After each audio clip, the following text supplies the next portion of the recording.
Hello, good evening, y'all. Welcome back. It is another Thursday evening here in Columbus, Ohio. It is cold. I'm agitated about the cold, but I'm really hyped and excited about tonight's show. It is our third episode, and we're going to get right into the things. Just so you know, we're going to still do all the normal stuff that we usually do. However, tonight I'm going to take a point of privilege and dive into some things that are happening in our society right now, current issues.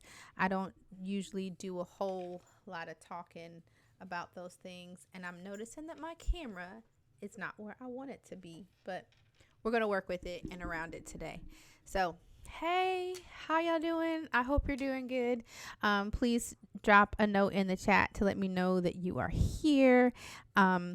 Also, just wanted to once again just say thank you for joining me now 3 weeks in a row. We got a lot of views last week after the show. Pretty excited about that as well. So just wanted to be sure to say thank you. And so listen, this is real life. I don't do fake life. Just so you know, I'm over here on Instagram Live too, because some of my followers are confused about where they needed to be. So I wanted to make sure that I had that up. So if you see me looking to the side and checking, it's because I'm trying to see if anyone pops up over there to make sure they make it over here. In the meantime, give me a hot second. I do want to take a second and adjust this camera because it's cutting my whole face off. And that ain't cute. That's not cool. So give me a second.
All right, that's where it's going to be. We're going to make it do what it do. So, hello, welcome tonight. Hopefully, we won't have any more silly little momentary tech issues. But once again, I am your host, Olivia Atley. Welcome to Libby Says. My nickname is Libby, and if you missed the first show, you missed how I got that name. So with Josiah, do you not realize I'm on a live show? I know you know, so stop. Be mindful. Sorry, loves. All right, let's try this again. If you missed the first show, you missed how I even earned and came up with the name Libby. If you are my age, which is 43, or within a 5 or 6 years of, you're probably very familiar with Libby's Juices. And back in the day, they had a jingle. It went Libby's, Libby's, Libby's on the label, label, label. If you like it, like it, like it on the table, table, table. My family decided that that was the song that they were going to sing to me because literally when they sang it to me, I stopped crying. That became my nickname. It has stuck with me all 43 years of my life, and here we are. And the one cousin of mine who made that name stay like strong and true and sang the song to me until I was about 18 or 19 is my cousin Mark. And my cousin Mark is not doing so well right now. So please, this evening, every time you hear me say my name or you think to say my name, please send up a prayer for my dear beloved cousin. He's going to make it. He's going to be just fine, but he's not doing well right now. And every time this week someone has said my name, I have thought of him and sent a prayer. So I'm asking y'all to do the same. All right. So tonight we are going to talk about self-care. Go figure. We're still talking about wellness this month, and I figured no better topic to discuss than self-care. A lot of folks have been, hyping up self-care over the past year or so, even before the pandemic, and it's important, and we need to dig into the what's, the whys, and the hows of self-care, because it's one thing to say it and kind of pretend like you're doing it. It's one thing to actually live it out and practice it. It's called self-care practices because you have to practice. You have to work at it to make it work for you. So on the side of the screen, you'll see that there are 5 types of self-care that we are going to talk about this evening. That doesn't mean that that's an exhaustive list, but that's the list that we are going to work from. So before we even do that, hey Elaine, look at me out here in front of cameras. I'm over on Twitch if you want to join us. So self-care, what is it? It is the acts, the practices of taking care of you in every way possible. Like you see on the screen, that could be physical. It should be physical care, social care, mental care, spiritual care, and emotional. So when we think of what that really and truly looks like, it's different for every single person. But there's some key elements to self-care that I hope that I can shed some light on, as well as some examples and possible opportunities to practice self-care in your life. So let's just go ahead and get into it. So let me just say this. I'm going to talk a lot about the things that I do, and I'm going to drink my wine while we do that. Because why? Self-care. I'm sure you're like, drinking wine isn't self-care. It is, because I love wine, and wine makes me happy. And I don't mean like drunk, loopy happy, like the smell of it, the taste of it, the feel like of the crispness of the wine. I love it. So for me, it's self-care. So let's dive into this thing. And before anyone tries to figure out what I'm drinking, I actually don't know. It was on sale at Target and I bought it. It's a sweet white. And what more can you ask for in this world? All right. So physical care. What does it mean to take care of ourselves physically? So many different things. Starting with, are you sleeping enough? Most of us grew up hearing that 8 hours of sleep is what was necessary for you to feel the best when you wake. And I won't say the morning, because some of us work different shifts in our lives. But it's really not even about 8 hours. Everybody is different. I function the best off of 6 hours of sleep. And some would suggest not to go less than 5. But you need to have quality, consistent sleep and rest in your life. So, yes, setting a bedtime for yourself, a time for you to begin winding down, and then a time that you would like to begin your true descent into sleep.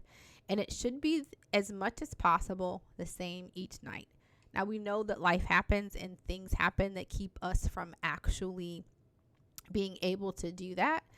But once again, these are self-care practices. So the more you practice it and the more that you put it into work, the easier it is to do.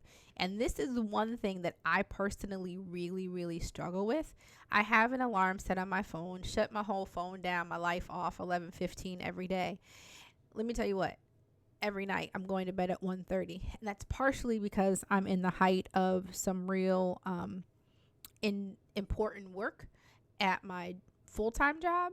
So I have been on this overdrive grind, which is not healthy.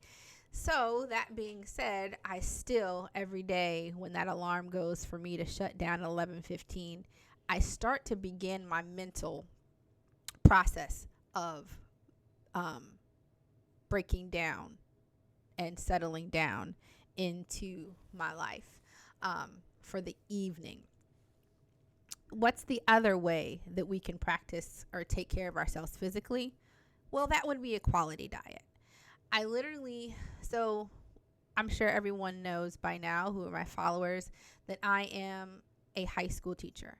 And during normal years in program, I teach dance and yoga. This year, I took on the role of also teaching a wellness class. And in my wellness class, we just came out of our diet and nutrition unit. And I've never been a huge fan of the word diet because it has a negative connotation. Most people hear diet and assume that that means, oh, I can't eat the things that I like. And that's not true. A diet is just a term that means the things that you are eating. Now, for our best physical care, we should eat foods that contain high values of nutrient, right? So I eat Twizzlers. I eat candy, even though I just gave a bag away to my son. I love Starbucks, but I also really enjoy, like tonight, I was with my doula mentor and we went to this wonderful place in Bexley called Brassica. It's Mediterranean food. So I had a hummus plate with roasted eggplant and some sauteed chicken and these amazing paprika fries. Oh, and minty pink lemonade. Bruh, sis, unicorns and fairies, let me tell you how the bomb that meal was. It was bliss. But I'm going to have some candies later, and I might have a crazy Starbucks in the morning. It's truly about balance, but really taking time to look at what you eat in a day. So here's something for you to do. Do what I call a nourishment journal. Document what you eat, no judgment. Just write it down. What are you eating on a daily basis? Start there. Also note in this nourishment journal how you feel on those days. Are you cramping? Are you constipated? Were you running to the bathroom? Were you having to use the bathroom urgently? Did you have a headache? Were you congested? Were your ears ringing? Did you feel normal? Was your back hurting? Note all of those things. Also note your emotional state. After you've done this for at least 3 to 5 days, that's enough of a sampling for you to start to see trends. From that, then you start to create a plan for yourself. What nutrients do you need more of? Whatever you're noticing in your body, there's a nutrient to help with that. Google it. People be like, well, what do I do if my hip hurts? I don't know. I'm not a doctor. I just know that Google is my best friend some days. And I sit down and say, what nutrients help with cramping? And it's going to tell me. What? Great. Let's take that a little bit further. What foods have those nutrients in them? Oh, here's what we do now. Come up with 3 to 5 nutrients. I really think 3 is the best. And truthfully, I believe that you should start with 1 at a time and gradually add, because I find that when we try to dive deep into a practice or take on too much of a practice, we're more likely to not complete it or to fulfill it. So pick 1, maybe 3 nutrients for 2 weeks to add to every single meal, and then adding more. That doesn't mean that you still can't have a cookie. It just means you're adding these nutrients to help combat those concerns. All right. Next thing is healthcare. Especially in the Black community, and justly so. Many Black folks have a major aversion to medical care. for so many just reasons.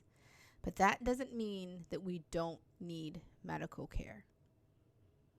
Everybody deserves to have quality care. Everybody needs someone as a professional looking after our bodies and making sure that we are having the highest level of quality of life. So, people are like, oh, I don't need to go to the doctor. I feel fine. I hear you. But you also still need an annual checkup to make sure everything is still going well in your body. And if you do go to the doctor regularly, follow their instructions. Take your medication on time every single day. I'm even saying this to myself. On the weekends, I can be bad, but like, oh, I'm not getting up and let me get up and take this medicine while I'm playing around with the world. The consistency helps to build the muscle memory and to help take care of the body and keep you well. So these are just a few. Don't forget exercise. It can be anything. Some people get up and do however many sit-ups and push-ups every day, and that's it. Run 2 miles every 3 days, walk 2 miles, get on a bike. When we were in person teaching before the pandemic, my norm was I always took, there's only one elevator, so it wasn't like I was taking the elevator on a regular basis, but I always took the steps. I took the longest way to get everywhere. That was just me, just trying to make sure I'm walking enough on top of my work, my actual physical activity of teaching dance and yoga 5 to 6 days a week. So it's just really imperative, like when we're thinking of our physical self-care, that we compile all of these components into a practice that makes sense for ourselves. Let me check out the chat and see if there's any questions. Nah, we're good. All right, number 2 type of self-care, we have social. I know some people don't think that that's important, but our social lives are really important. Like making sure that we're building our relationships with friends and family. Making sure you get face-to-face time with folks. So, prime example, I have a group of friends. We have an amazing group chat. It gets really entertaining in there. And 2 of us are still here in Columbus. 1 is out in New Mexico. Bless the Lord. It's really rough. But we text a lot. And we certainly all can't be in the same space right now. We're still waiting on one of us to get vaccinated so we can go hang out. However, I can get on FaceTime, and I sure did today. I was tired of just looking at these blue and white bubbles. So I FaceTimed all of them. I know they like this one. Yep, I'm doing it because we need it. And it was a blessing, like, to see their faces, see their reactions, see their children and their family running about in the background, them making fun of me because I didn't know how to turn my camera on. But it was so important. It definitely changed my emotions, my feelings in that moment in time of my day. So I know we're in a pandemic. I know we're socially distancing. I know we're staying at home. But we got to get creative in the ways that we continue to socialize with folks, because socialization is essential to our mental stability and well-being, which brings us to the next one: mental care. This is a hard one, once again, for the African American community. It's so taboo for us to seek mental care, or even to talk about the need for mental care. And what we can find is that when we don't take care of ourselves mentally, it's usually because there's a lack of stimulus. So, like, really thinking of creative ways to stimulate our minds and our bodies that are healthy.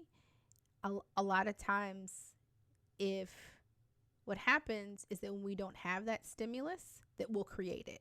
What do I mean? Drama, right? So people have been saying a lot over the past year that crime has been spiking, domestic violence has been spiking in areas, and it's because of lack of stimulus, because we're not getting that face-to-face time with people. We're not stimulating our brains in the ways that we're used to, so we have to like figure out new ways. Okay, so Libby, how do we do that? Puzzles, drawing, card games. I'm going to go as far as like, yeah, go ahead, play Tetris on your phone. Even a video game. Those help to stimulate the brain. Some of my favorites are like word searches, Sudoku, solitaire, Tetris, Uno. I love to color. I have coloring books and doodling books in several spaces at work and at home. So those are great ways to stimulate the brain and keep your mind working so that it doesn't become stagnant and staticky.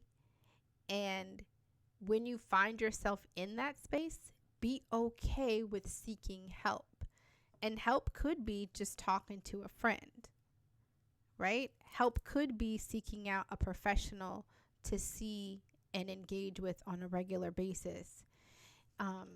And I know right now in our country here in the United States, it's a little rough trying to find mental care. I know someone who's been looking for about a month and a half and hasn't been able to connect with anyone. And that's disappointing to know and to hear. But I don't want anyone to feel discouraged. I hope that people will still make the efforts to seek the care that they need and deserve, because it is also essential to your overall well-being. I'm going to go ahead and get off of this IG because that's done.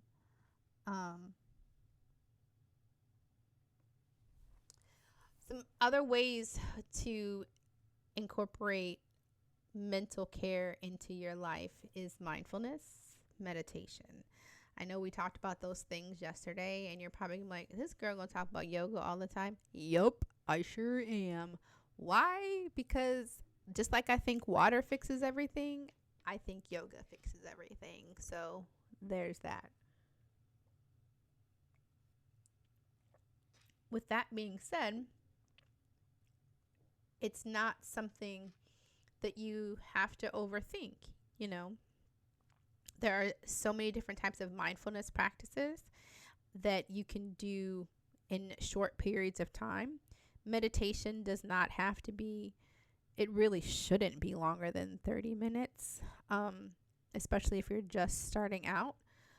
However, you can make it what you need to make it. Okay. So, number 4, would be spiritual care. So, this one can be tough for some people.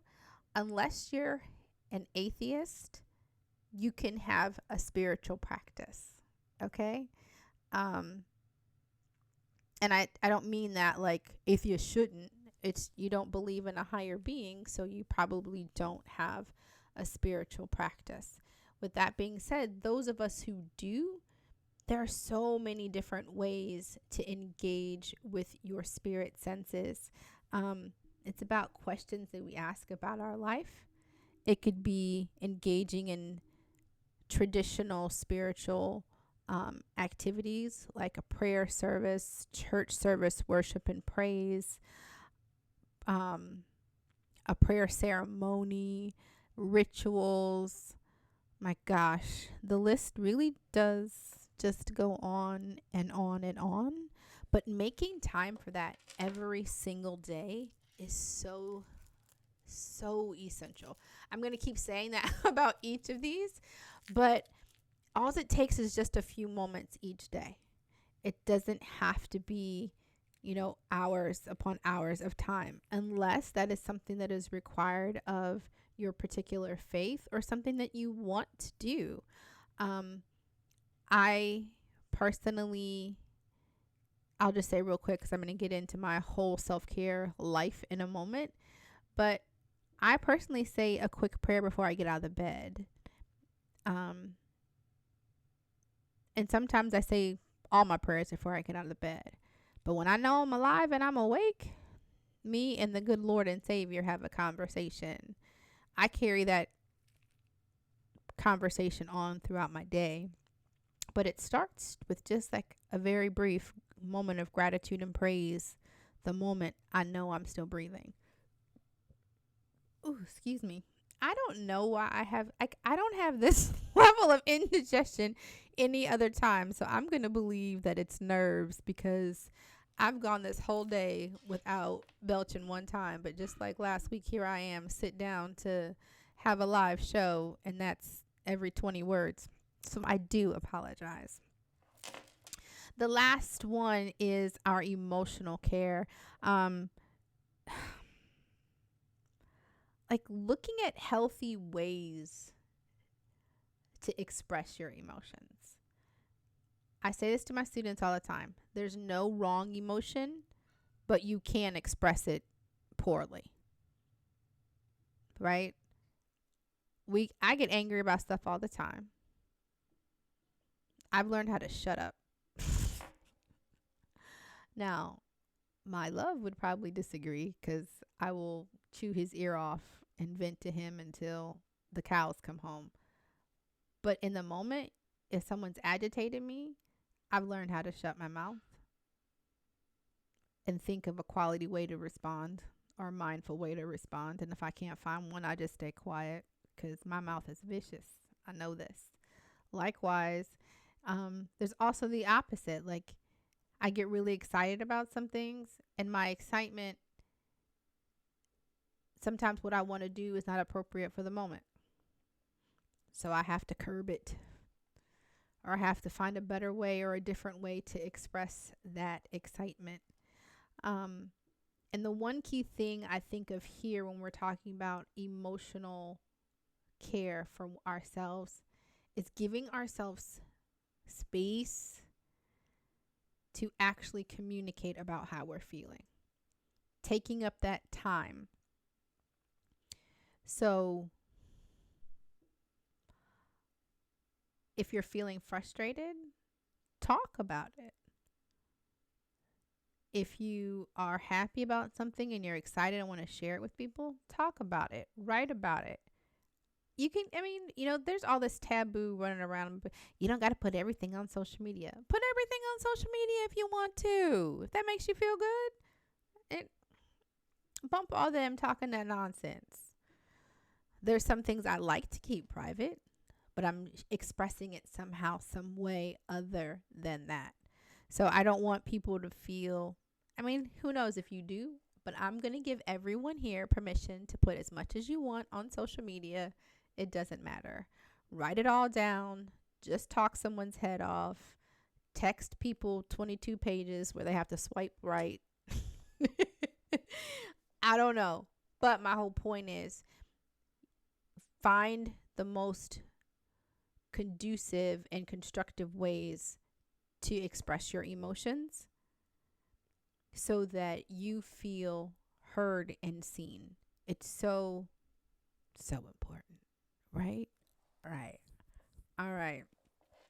So you're going to hear me say this often on most topics that include a plan or a creation of a plan. This is my very simple 4-step process.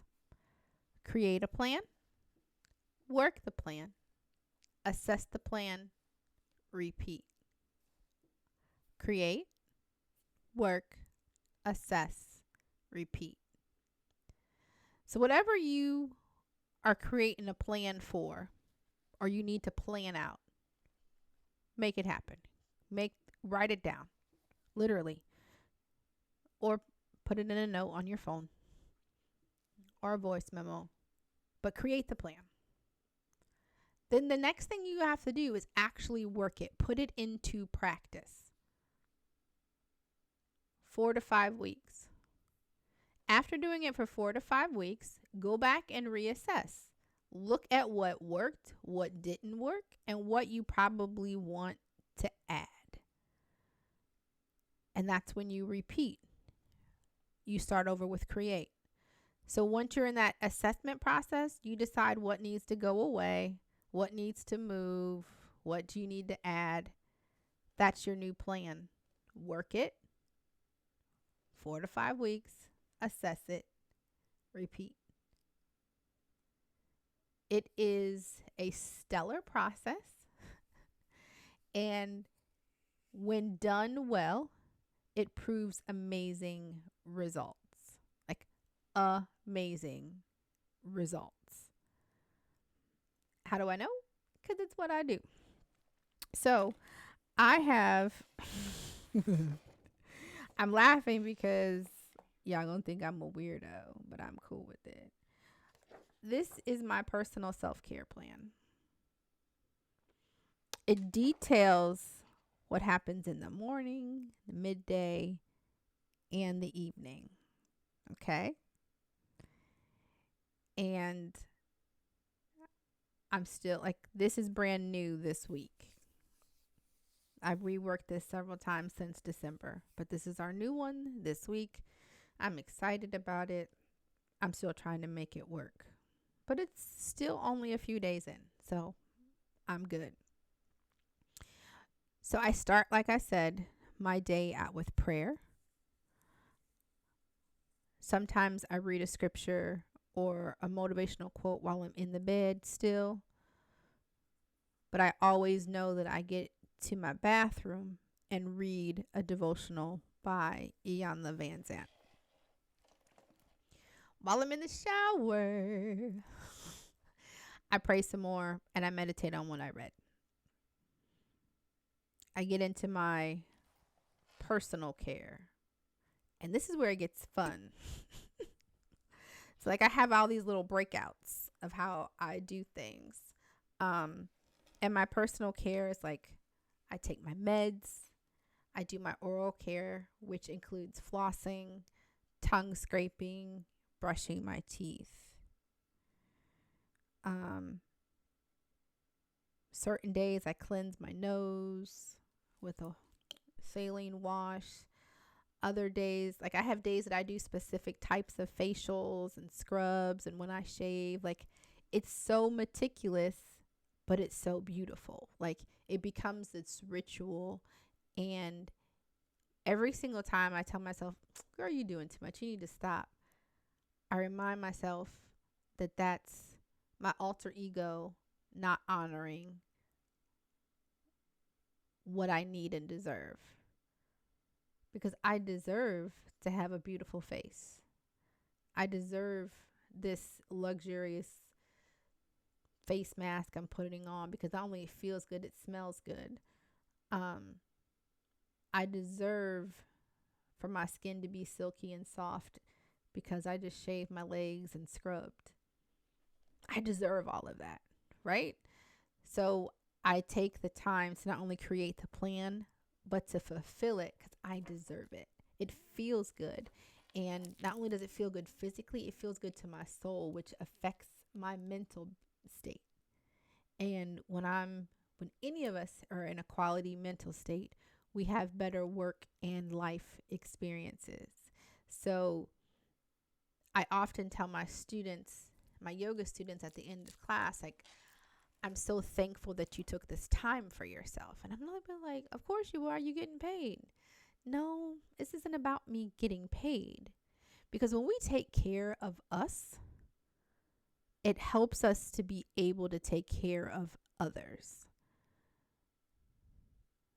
So I think of a nurse who's worked a double shift, hasn't eaten, hasn't slept, mad because she couldn't go get her nails done like she was supposed to, didn't get to do her body scrub, and she in here trying to take care of me. I don't want that nurse. That's not the nurse that I want taking care of me tonight or in the morning or in the afternoon because she hasn't taken care of herself. So all these little small little things that I do for me put me in a mental state that makes me grounded, at ease, happy, full of joy and bliss. So when it's time for me to take care of someone, I'm functioning from those spaces versus a space of lack, a space of desperation, frustration, depression, or anxiety.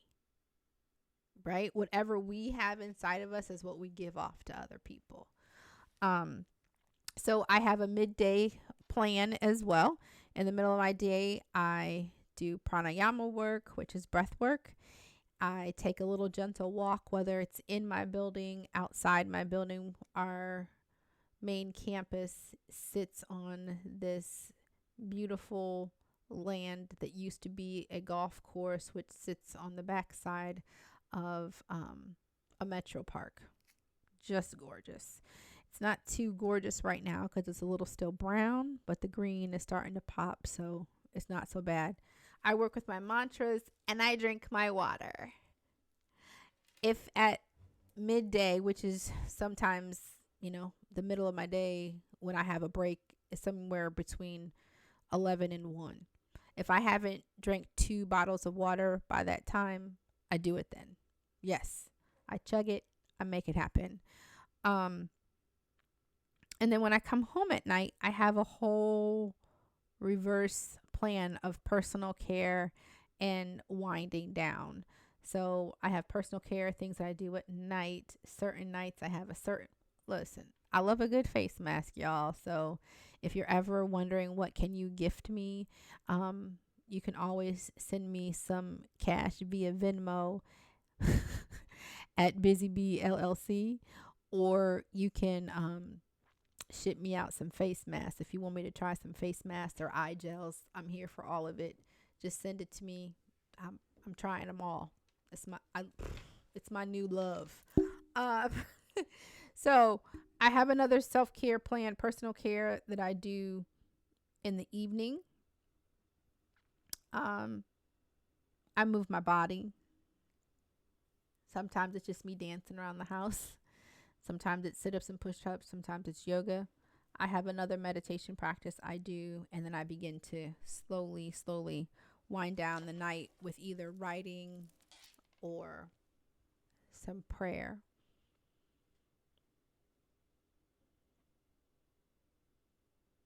I think it was about 2015 that I got really deep into creating these rituals for myself. I noticed a pattern, and I noticed how those patterns were such a blessing. So I was like, well, let me continue to grow this. So if you don't have a self-care plan, create one. It doesn't have to be as detailed and meticulous as mine is.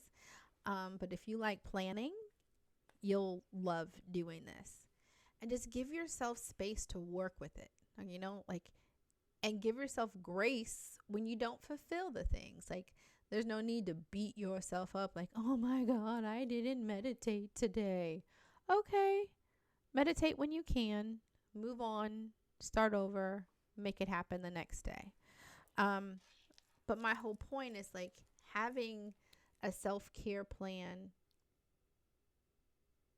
is so key to your growth, but your overall well-being.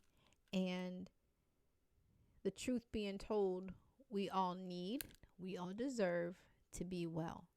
I was saying to one of my brothers today, as we talked about our parents and their antics, I said, listen, nobody I know and love deserves anything but the best.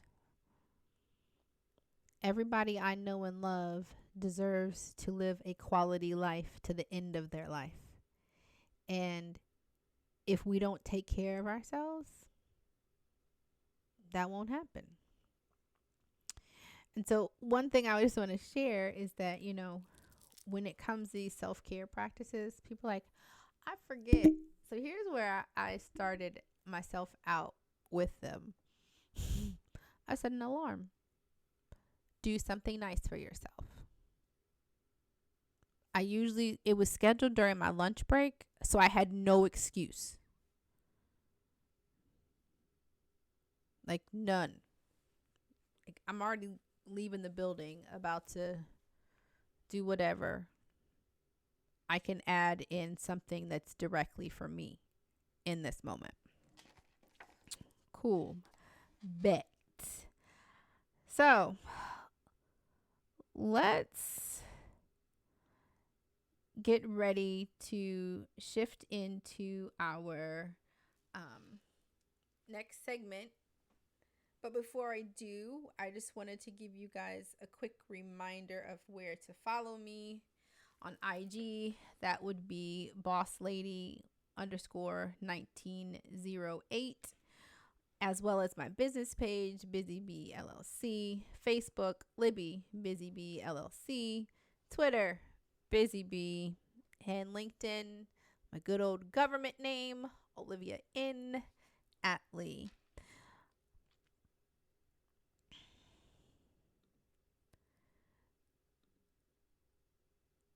So tonight's memes and music are brought to you by some of my faves.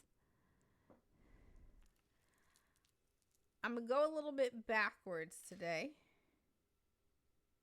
Uh-oh. My bad. I'm going to go a little backwards today. I'm going to start with music, and then we're going to talk about memes, because it's going to take us into our conversation about current events. So today's song is by the one and only Angie Stone. Tonight, I need everyone to listen to Black Brother. I think we all know why. There are literally far too many names for me to name. But here's the names I'm going to give to you: Josiah Atlee, Jesse Jackson, Elmer Atlee, Carlton Blakely, Andrew Blakely, Preston Blakely, Deontay Joseph Hooks, Darnell Jamal Hooks, Darius Atlee, Ernest Bowie, Erlon Bowie, Joe White, Michael White, David White, Jonathan White, Darrell White, Daryl White,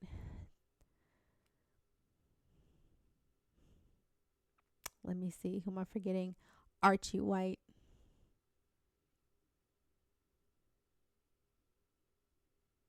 I think that's all of them. I'm sure you're like, Olivia, what the heck was that? Those are all the men in my life that deserve us to honor and love Black men. So if you've never listened to Angie Stone's Black Brother, I'm going to need you to listen to that tonight. And I'm saying that, and I'm singing it in my spirit, because I love them. I appreciate them. What they bring to my life and the communities at large are essential. And so the fact that we had another Black man die at the hands of racism, I'm not even going to say a police officer, it's because of racism. That Dante Wright is not with us.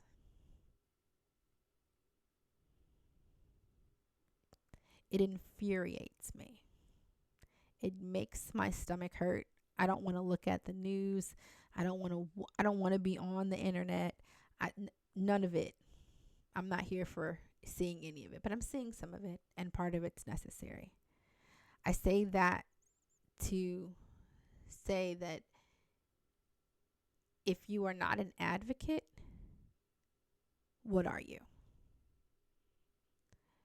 And the meme that has stood out so much for me this week was one where a woman is holding up a poster because this week is Black Maternal Health Week, where we take the time to educate ourselves about the injustices and how we can bring justice to the medical system for Black and brown femme identifying folks.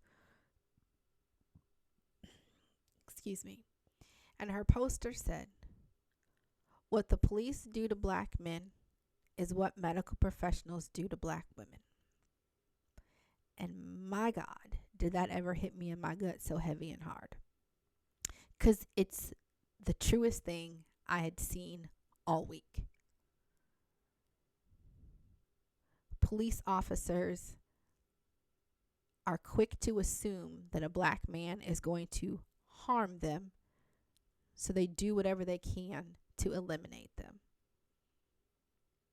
In the medical system, many medical providers, Black and white, negate anything and everything Black women say, feel, and express, whether it's during labor and delivery, regular checkup, emergency visit.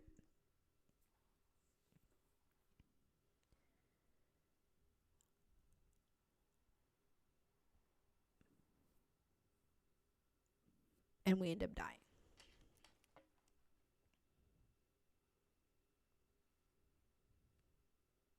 I know this is a heavy and hard topic, and this is where we're going to end tonight. If you're not an advocate, what are you? If you're not willing to help fix the problem, what are you and what are you doing? I encourage each of you to stand in the gaps for Black folks and others who don't look and act like you in a strong effort to make a huge shift and change in this country.